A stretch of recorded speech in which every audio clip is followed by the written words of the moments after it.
Baik, kita lanjutkan kembali. Prof. Hipnu, kuasa hukum dari Jessica ini kan sudah pernah melakukan PK namun ditolak ya kan?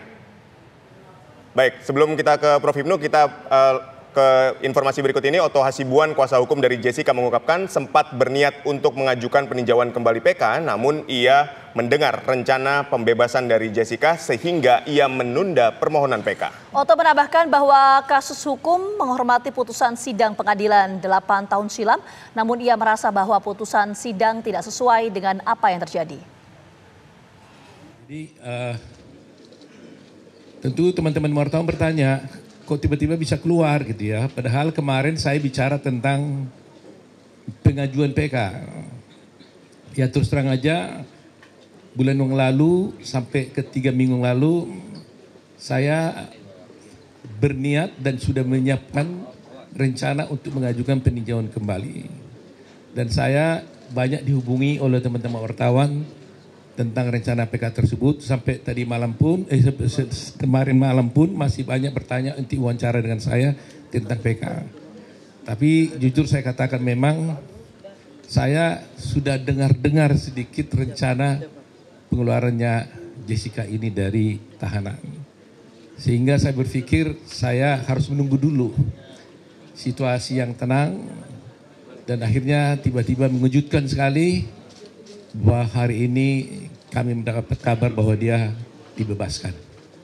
Ya, dengan demikian tentunya saya menunda PK-nya pada waktu itu sambil menyelesaikan pengurusan segala surat-surat yang berkaitan dengan keluarnya Jessica ini. Jadi begini ya mengenai soal PK ini ya. Terus terang aja kita mengambil posisi bahwa Jessica sudah dibebaskan dengan bebas bersyarat, ya kan? Jadi kami tim hukum ini selalu menghormati hukum. Apapun putusan sudah pengadilan, itu kan sudah jelas bahwa Jessica dinyatakan bersalah. Itu putusan pengadilan yang harus saya hormati sebagai seorang lawyer. Soal kami tidak terima atau putusan itu atau tidak, itu soal lain. Tapi karena itu formal sudah keluar, harus saya hormati, itulah putusan. Dia dinyatakan bersalah. Tetapi kami sebagai lawyer, tentunya nanti kami diskusikan dengan Jessica, merasa bahwa mungkin putusan itu tidak sesuai dengan apa yang terjadi menurut kami. Oleh karena itu, kita akan mencoba peluang untuk mengajukan PK terhadap perkara itu. Pemirsa, Jessica Wongso masih belum percaya dirinya bisa bebas dari penjara Pondok Bambu. Selama 8,5 tahun ia tidak menghirup udara bebas, kini Jessica kebingungan mendapati putusan bahwa dirinya tidak lagi harus menginap di jeruji besi. Mantan terpidana kasus kopi bersianida tahun 2016 silam itu pemirsa mengaku tak menyimpan rasa dendam pada siapapun. Ia telah memaafkan dan telah berdamai dengan keadaan. Hari ini bersyukur karena sudah bisa keluar dari lapas dan bertemu kembali dengan keluarga dan teman-teman, dan ini pengacara-pengacara yang sudah seperti keluarga untuk saya. Terima kasih untuk dukungannya semuanya, doa, support dan segala macam hal-hal yang baik untuk saya. Itu sangat berarti, yang membuat saya kuat untuk selama ini saya bisa bertahan. Maaf saya gugup banyak banget orangnya. Untuk pendukung-pendukung saya yang hadir hari ini, terima kasih banyak udah meluangkan waktu untuk ketemu di sini. Semoga semuanya selalu sehat dan baik-baik aja. Terima kasih.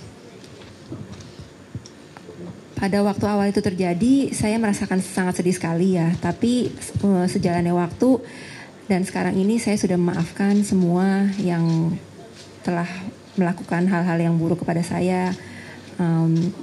Sudah tidak ada kebencian lagi di hati saya.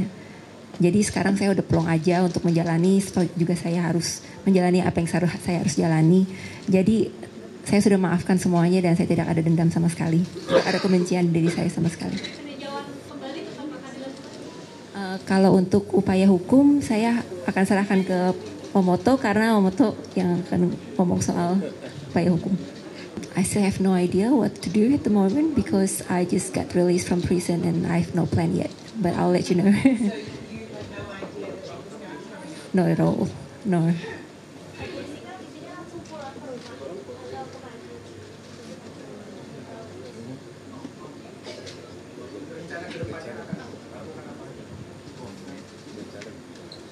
seperti yang tadi saya bilang ya, saya masih ngeblank, nggak tahu mau ngapain.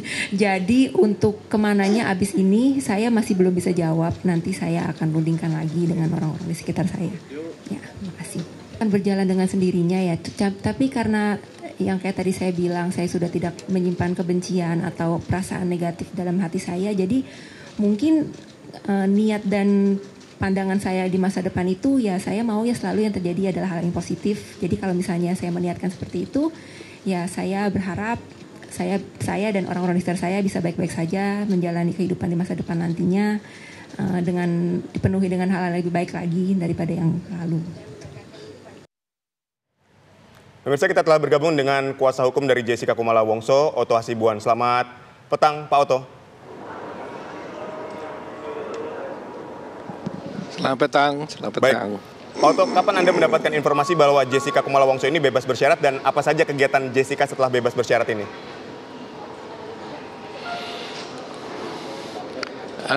Saya dapat informasi sebenarnya ada beberapa waktu yang lalu, tapi kepastiannya baru tadi malam sih, sudah sore banget lah. Ya. Setelah dapat kepastian, baru kita bisa datang pagi hari ya tadi ya. Nah, kegiatan Jessica sampai sekarang ini kita belum tahu pasti karena tadi waktu pulang dari lapas, saya satu mobil dengan dia, saya bertanya, apa kegiatanmu Jess? Saya bilang, saya nggak tahu Om, karena saya sekarang juga bingung.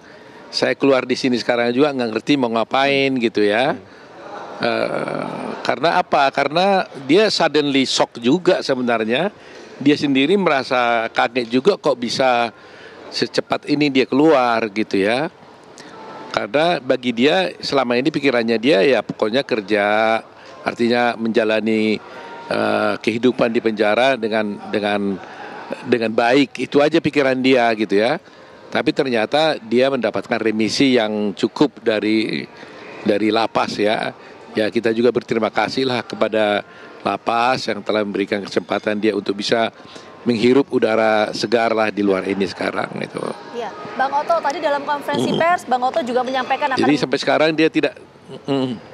Ya, Bang Otto tadi dalam konferensi pers, Bang Otto juga menyampaikan akan melakukan peninjauan kembali dan memiliki novum atau bukti baru. Bukti baru ini berupa apa? Apakah bentuknya dokumen, video, atau keterangan sejumlah saksi?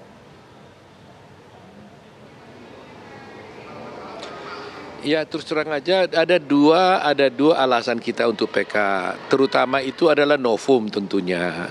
Selain novum yang merupakan bukti baru, juga adalah merupakan adanya kekeliruan atau kehilafan daripada majelis hakim di dalam memutuskan perkara ini. Nah mengenai novumnya saya pikir biarlah nanti akan saya ceritakan pada waktu kita mengajukan PK ya. Jangan terlalu dini kalau saya buka sekarang ini. Tapi itu yang pasti adalah bukti itu adalah dulu itu sebenarnya seharusnya sudah ada.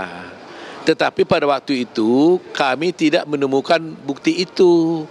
Nah padahal kalau bukti itu tadinya ada dan kami temukan pada waktu sidang itu berjalan, maka hakim akan memutuskan dengan pertimbangan putusan yang berbeda.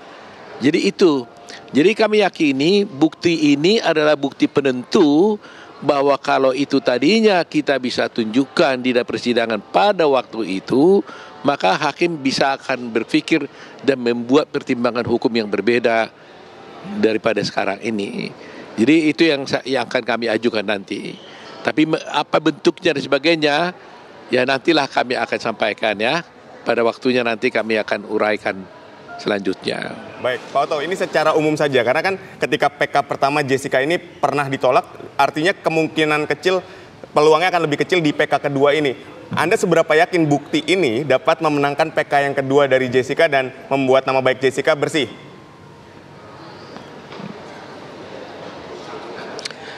Setiap suatu tindakan perbuatan hukum kita harus punya keyakinan kan. Jadi ini sebenarnya adalah yang kita harapkan adalah Mahkamah Agung mau memberikan perhatian khusus terhadap kasus ini. Maksudnya perhatian khusus itu bukan mau bela-belain secara membabi buta, tidak. Tapi mereka mau dengan terang benderang saja melihat bahwa kasus ini ada hal-hal yang seharusnya harus dipertimbangkan secara lain. Jadi kesempatan utama bagi Mahkamah Agung ini sebenarnya untuk membuat putusan yang bersifat landmark gitu loh. Karena beberapa hal di sini yang paling penting yang harus dilihat, selain bukti baru yang utama nanti saya sampaikan, ada beberapa hal pertimbangan hakim yang sama sekali keliru. Kedua, di samping keliru, banyak sekali ahli-ahli yang sudah kami ajukan itu, pertimbangan dari ahli itu sama sekali tidak dipertimbangkan oleh pengadilan. Tetapi yang paling utama nanti adalah novum yang kami ajukan ini. Dengan adanya novum yang kami ajukan ini, kita punya keyakinan sepanjang Mahkamah Agung mau memberikan perhatian, ya, perhatian serius demi tegaknya hukum dan keadilan, kami punya keyakinan bahwa hakim akan memberikan pertimbangan yang berbeda nanti. Oke, baik. Nanti kita akan bahas lebih lengkap mengenai novum atau bukti baru ini. Strata paling tingginya apa? Apakah keterangan saksi, kemudian bukti video atau dokumen atau seperti apa? Nanti kita akan bahas usai jeda berikut. Tetap bersama kami di Kabar Petang.